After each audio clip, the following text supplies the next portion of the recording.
Well, hey guys, welcome back to 42 Pros. In this video, we're going to talk about backing up your footage on multi-day shoots. So I usually do between 12 to 15 multi-day projects every year. So multi-days consisting between 4 and 5 days on up to 7 and 8 days. And if you wait till you get back home to back all this footage up, then one, you'll forget what you did, where you did sometimes, and you'll kind of get confused, or you'll just procrastinate and you won't do it at all. So this is my process, okay? First and foremost, I have a couple of different drives, okay? I either have my Samsung's SSDs or my SanDisk SSD drives.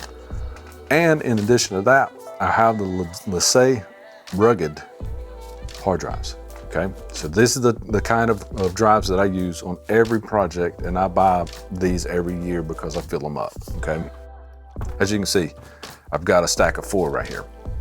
So before I go or the day of, I'll take the time to make my folder system. So I'll have a folder on this drive right here that says project name, and then however many days I'm going to be there, I'll have day 1, day 2, day 3, day 4, day 5.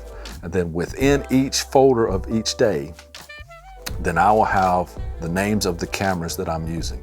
We're currently using the A7 IV to film this, but I have an A7 IIIs, I have the FX30, which I love, by the way. So all those folders will be put in there depending on what cameras I'll be using. So at the end of each day, I will take the SD card out of my cameras, plug this into my computer, plug the SD card into my computer, and then I will copy the footage from that card to its appropriate camera folder in the SD. The reason why I do that is because this is a lot faster, and this will save me a ton of time while I'm out in the field, or if I'm just back at the house fixing to eat, okay?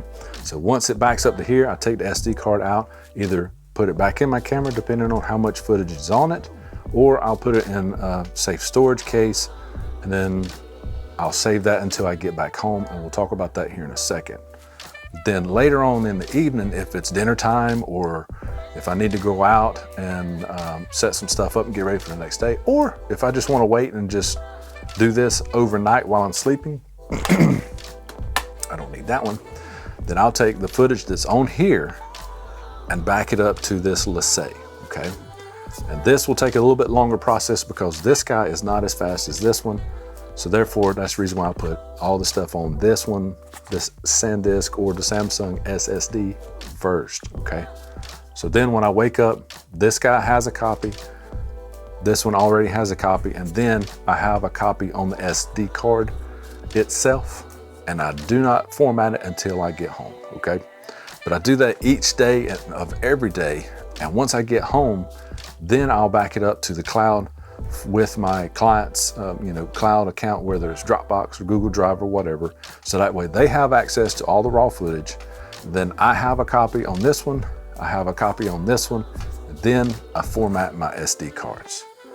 And that is pretty much my process. But these guys right here are invaluable when it comes to speed. All these SSDs that are getting super affordable, and usually I'll have at least one 2 terabyte and one 4 terabyte of these, whether it's the Samsung or the SanDisk. And then the Lasay is usually a 4 or a 5 terabyte hard drive itself. So you should be able to store everything on there from all of your cameras for multi-day projects, at least for me. I'm not shooting in RAW. I'm shooting with Sony A7 IVs, FX30s, A7 IIIs, so on and so forth. So I'm not shooting at 500-600 megabits per second. It's closer to that 150 range, somewhere around in there. So the storage files, or the files I have to store, I should say, are not that big, but they're still pretty hefty. But that's it, guys. Till next time, get the gear that's right for you, because only you can do your projects. And since we usually only have one chance to get it right, why not do it right and just do it once? Till next time, guys. We'll see you in the next video.